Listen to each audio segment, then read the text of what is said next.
اختتام کی طرف۔ جو ہی سورج غروب ہوگا شمال کا آغاز ہو جائے گا۔ یہ اللہ کی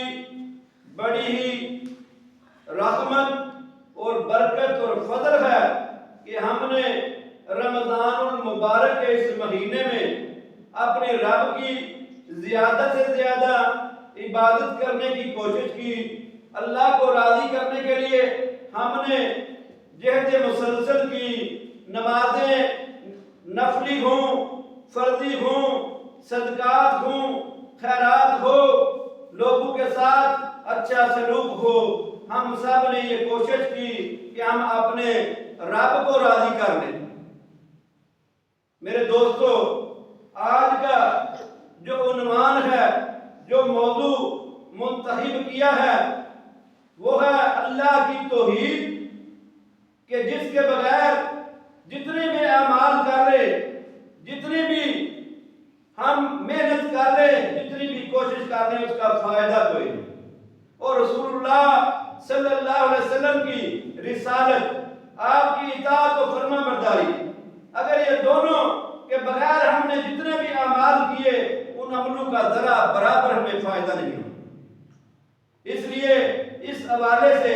آج اس جمعہ میں ذکر ہوگا کہ جو چند گھڑیاں رہ گئی ہیں، چند ساعتیں بقایا ہیں، اگر ہم میں کوئی غلطی، کوئی کمی کوتاہی ہے ہمارے عقیدے میں، ہمارے منہج میں، تو ہم اس کی اصلاح کر کے اللہ تبارک و تعالیٰ کے حضور توبہ استغفار کر لیں،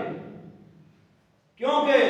استغفار ایک ایسا عمل ہے جس سے اللہ تبارک و تعالیٰ خوش ہو جاتے ہیں۔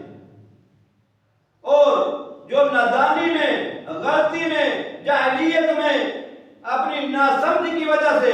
جو انسان عمل کرتا رہتا ہے، اس سے اگر اللہ سے معافی مانگنی جائے تو اللہ تبارک و تعالیٰ معاف فرما دیتے ہیں اور انسان اللہ کی طرف لوٹ آتا ہے۔ صحیح حدیث ہے، نبی علیہ السلام نے فرمایا، جب کوئی شخص توبہ کرتا ہے، استغفار کرتا ہے، سچے دل سے اپنے رب کی طرف رجوع کرتا ہے، تو اللہ تبارک و تعالیٰ اتنے خوش ہوتے ہیں، اتنے خوش ہوتے ہیں کہ ایک شخص ہو، اس کے پاس اپنی سواری ہو اور وہ صحرا میں چل رہا ہو، وہ کہیں سستانے کے لیے لیٹ جائے کسی درخت کے نیچے، تو اس کی سواری وہاں سے چلی جائے۔ جب اس کی سواری چلی گئی، اس کا اندازے راہ چلا گیا، وہ اٹھتا ہے، دیکھتا ہے تو وہ بڑا پریشان ہوتا ہے، اسے اپنی موت یقینی نظر آتی ہے، وہ بڑا پریشانی کے عالم میں ہوتا ہے کہ اس کی آنکھ کچھ لمحے کے لیے لگتی ہے، جب وہ دیکھتا ہے اس کی سواری سامنے اس کے آتی ہے، تو وہ خوشی کے عالم میں وہ یہ کہہ دیتا ہے، اے اللہ تو میرا بندہ، میں تیرا رب۔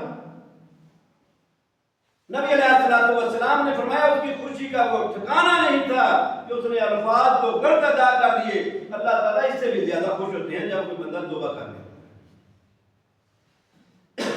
میرے دوستو، توحید